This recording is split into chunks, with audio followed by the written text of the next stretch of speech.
So part number 2 for the session, as I mentioned, is going to be about clauses and phrases. Watch the video and again, answer the 3 questions of what is the difference between a phrase and a clause? Number 2, can there be a phrase in a clause? Number 3, can there be a clause in a phrase? And here is the video.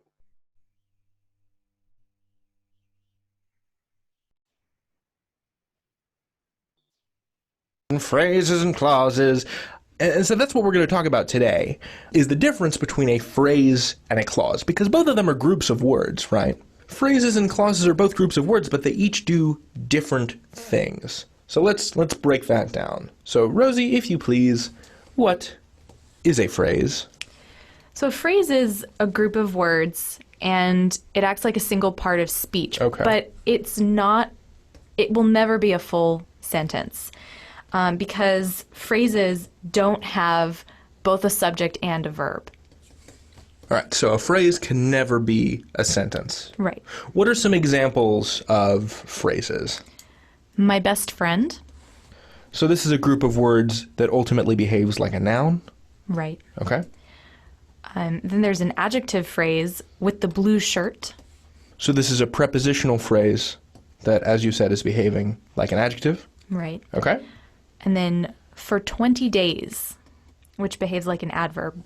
So this is a noun phrase, an adjective phrase, and an adverbial phrase. So none of these things can be sentences, but they all, like you said, act like parts of speech. Okay, meanwhile, a clause is a group of words that can be a sentence? It's not always a sentence, but the big difference between phrases and clauses is that clauses do have both a subject and a verb. So it can't be a phrase because a phrase is just one part of speech, but a clause always has a noun or pronoun component and a verb component. That's right. Okay. So a clause could be a dependent clause which can't stand on its own. For example, the wizard who cast a spell. Right, that can't be its own sentence, but it's got a lot going on. So that's not a sentence, but it can also be independent. Right, so if we said the wizard cast a spell, that's also a clause, and it's also its own sentence. So let's test a couple of things and see if they are phrases or clauses. Okay. The falcon soared majestically. So this is a group of words, and we've got the falcon here. That's a noun. So that's a quick introduction about phrases and clauses. Based on the information we derived from the video, I think now you are ready to answer the 3 questions, the 3 given questions. So, based on the video and the answers that you have thought of, question number 1, what is the difference between a phrase and a clause? That's very clear. I'll explain it again. A phrase, they are, as we said, a group of words. These group of words actually don't make sense by their own. You can consider them dependent. They need more explanation. And they usually miss a verb. The one main thing that the phrase usually misses, a verb. If you check the samples given to you, for example, you will have here, my best friend. My best friend, that's a phrase, has no verb. And we call it a noun phrase because all the parts mentioned here are nouns. With the blue shirt, this one also has no verb. It has an adjective. It's describing. So that's an adjectival phrase. For 20 days, it has an adverb. So that's an adverbial phrase. These phrases will never have a verb. That's why we call them phrases. So a phrase is a phrase because it doesn't have a verb.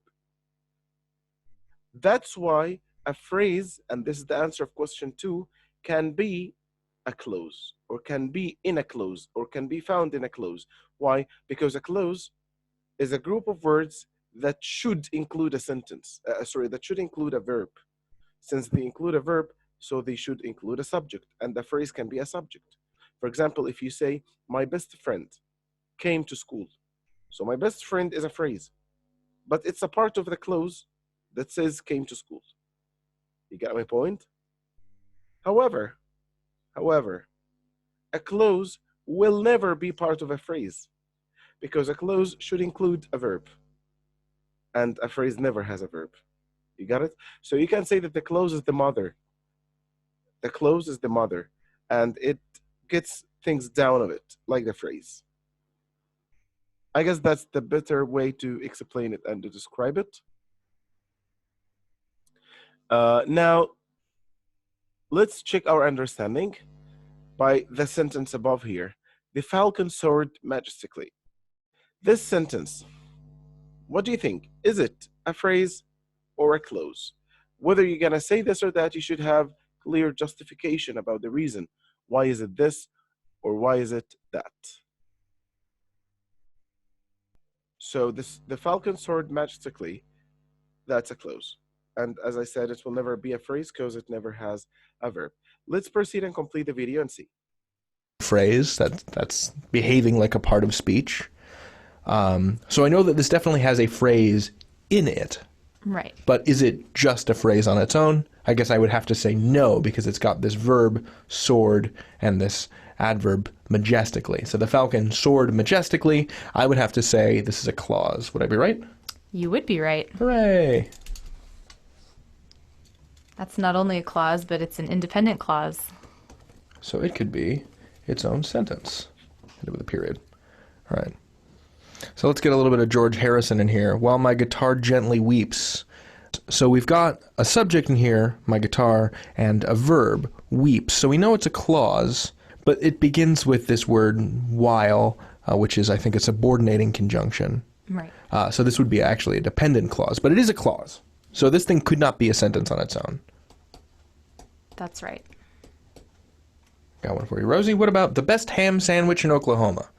Is that a phrase or a clause? That is a...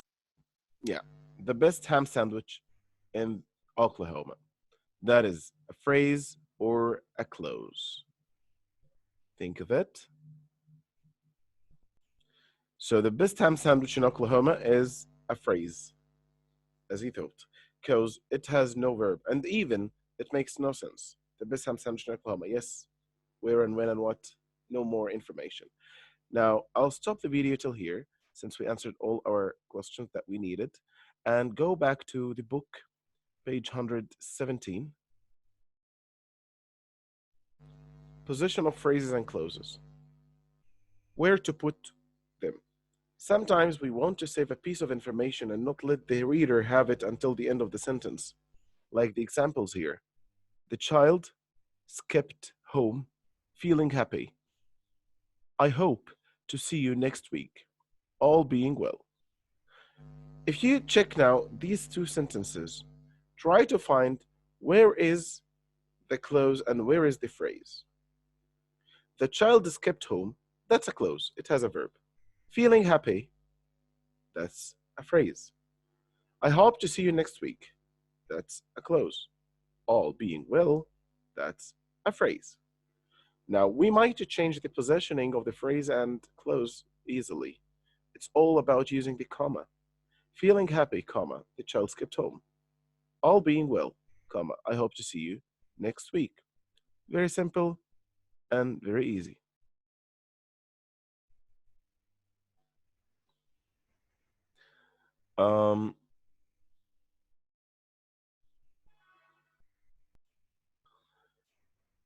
Finite clauses. What are finite clauses? Finite clauses must contain a verb which shows tense. For example, is it raining? Is it raining? That's a finite clause because it shows what tense is it. It's in present. I don't mean what kind of present is it. Present tense, present simple, present continuous, whatever.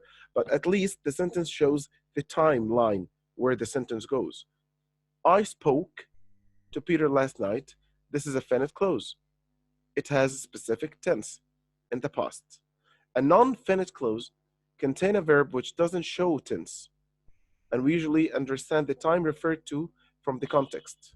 Like, for example, she left the party and went home, not having anyone to talk to.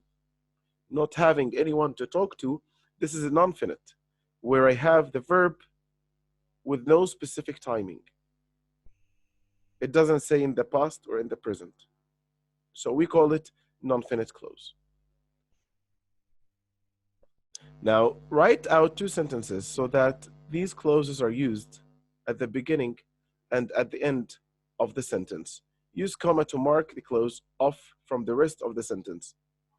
You can have the commas in different color. The first one is feeling sad, trembling, running fast, walking briskly. So let me identify and modify a piece of information that was given earlier, that here feeling and trembling will be considered a non-finite clause, a non-finite clause, which is somehow equal to the phrase. But the difference in the phrase, I have no verb at all, as your friend Mahmoud highlighted earlier. But here, there is a verb. So this wouldn't be a phrase, it will be a non-finite clause. However, they are equal, because both can't stand alone at all. But the only difference that here the verb, which will be in the place of an adjective, will be considered a non-finite clause. So if I'm going to give it a name, I will name it a non-finite clause. I will not name it a phrase. Thank you, Mahmoud, for highlighting the information. Now we need to put them into sentences. Feeling sad, trembling with excitement, running fast, and walking briskly. You will have 1 minute to think of it.